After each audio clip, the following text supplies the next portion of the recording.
Hello everyone, my name is Dr. Jeeta Dubey or Dr. Dopamine, and today I'm going to discuss with you about grand tests, right? A lot of people I see struggle with giving grand tests and how to go about it, how many are the ideal number of grand tests that you should be giving, when to give a grand test, what should your approach be while giving a grand test, and all of those questions. So let's take them up one by one. So the first question, when should you start giving a grand test, right? Ideally, you should start giving it right now.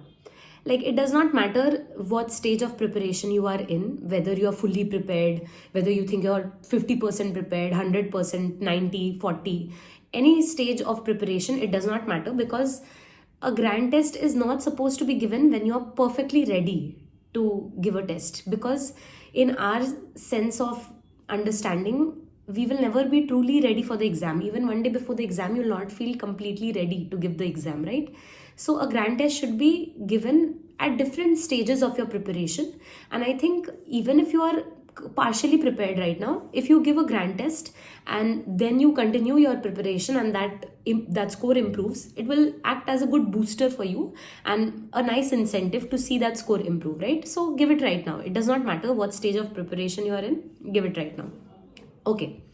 So another question that I was asked a lot was, which platform did I use for giving a grand test? I don't think your platform makes much of a difference, but from personal experience, I would say any platform like Marrow or BTR or PrepLadder is standard enough. Go for whichever one you like or whichever subscription you have. Does not make too much of a difference. What is the ideal approach and what is the intent behind giving a grand test? Now, this is something that a lot of people take very, like take it in a very wrong sense. A lot of my friends, they were discussing grand tests and scores with me, and they thought that it is supposed to be like a prediction, right? If you're getting a 98 percentile or a 96 percentile in your exam, like in your grand test, then you are supposed to score that particular percentile or that particular rank.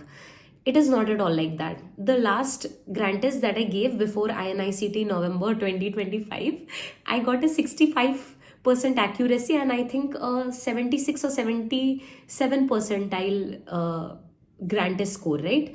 So a 77 percentile could have been very demotivating if I thought to myself that this is going to be my final exam. I was distracted. I did not give it with as much intent as I should have given it. But that's why I'm here, right? That's why I'm sharing this video, so that you don't do that. You give your grand test in that zone, give it in a very serious manner so that your grand test score is actually better than that. But yeah, I did not carry that sense into the examination hall with me, that if I have gotten a grand test score of 77%, so 77 percentile in my mock ride before INICT November, that is what I'm going to get. And I ended up getting a percentile of 99.92 something percentile. So yeah, I think that does not matter. Don't take your grand tests as a tool for assessing what rank you're supposed to get, or how much of a impact it's going to have on the real exam. It's just there to get you into that zone. You have to understand one thing. We have stopped giving by the time you're eligible to give NEET, PG or INICT, and if you're already eligible, you're not, most likely you're not in the habit of sitting and solving questions for 3.5 hours, right? You're done that during NEET UG, and now you're supposed to give NEET, PG or INICT, and this is the first time after a hiatus of 5.5 to 6 years that you're going to be giving such an exam. So personally, according to me, the intent of grand test should be to get you into the zone, that I can sit for a block of 45 minutes each for 4 or 5 blocks, and I am giving it my 100% concentration. Because if you don't prepare yourself, then maybe first 1 or 2 blocks you'll be very concentrated, but you'll start losing that sense of concentration and you will start lapsing during the exam. So prepare yourself to not do that, according to me. Another thing that I think grand tests help you with is understanding what exactly is lacking in your preparation. Are you looking at the questions and you're like, oh my god, this just seems very new. What exactly are they talking about? What are they asking? If that happens for a majority of questions, you've not revised your content enough. Revise your content so that you can improve your GT score, right? If you have already done that and still your GT score is at a stagnant, it's not improving, then you haven't really applied the concepts that you have learned. So you have to practice more and more MCQs. You have to make sure that you're understanding the concept, but at the same time you're also learning how to apply it, because knowledge without application is useless in this exam, at least, right? Actually everywhere in life, not just in this exam, but yeah, knowledge without application has no meaning. Okay, so we've cleared that. Third thing that your GT score might indicate is what exactly are the topics which you're fumbling again and again, right? If I am forgetting a particular thing again and again, I understand that this is something which I cannot keep in my head long enough until the time I'm giving my next GT. So I need to write it down somewhere. I need to create a copy of volatile stuffs. I'll just show my copy, right? This is the copy that I made. I'm very proud of it. So I'm showing it to you. And yeah, so it had all the volatile things that I personally felt, I needed to revise. I did not end up revising the entire copy, but yeah, portions of it. And I think it's like a really good tool to have at the end, because you'll not be able to revise everything. So might as well have what you forget recurrently. Okay, yeah. So other than that, I would say how many GTs should you give, right?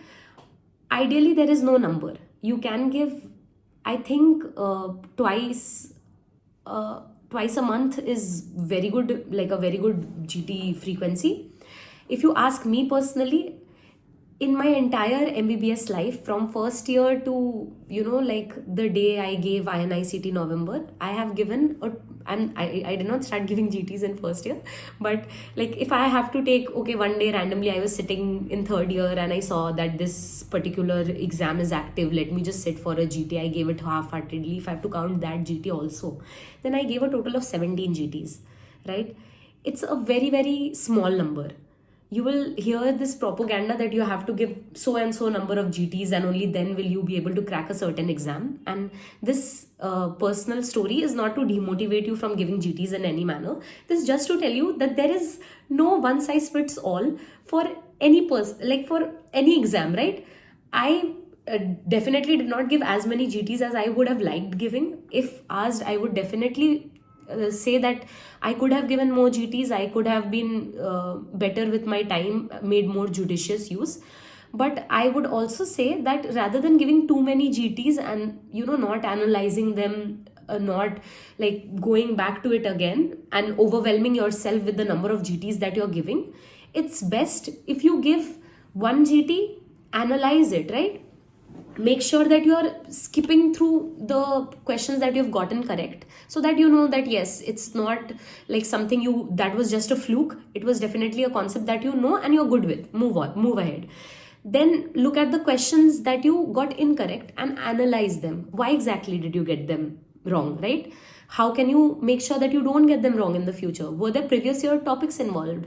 If you're getting previous year topics involved, in the questions that you're getting wrong in your GT, then that is a big red flag in your preparation, because you cannot get previous year topics wrong, not at all, because others are not going to get it wrong. If you ask me, with respect to INICT November, there were a lot of questions that were asked which were not really like direct repeats, or which were something that I had not heard of previously and they were pretty new, but I could still manage to get a majority of them correct because I could rule out the options, right? And that will happen if you give your GTs and you analyze them. You have to give your GT, you have to analyze them, and once you get the hang of it, you'll realize that even when you're studying a limited content, even when you're practicing a limited number of GTs, but you're solving enough questions, like I would solve MCQs rather than giving GTs, because that is like a 200 question affair that requires a lot of commitment, and if you cannot revise it, then there's no point in giving a GT. So sometimes I would do custom modules instead of giving GTs and work on those custom modules.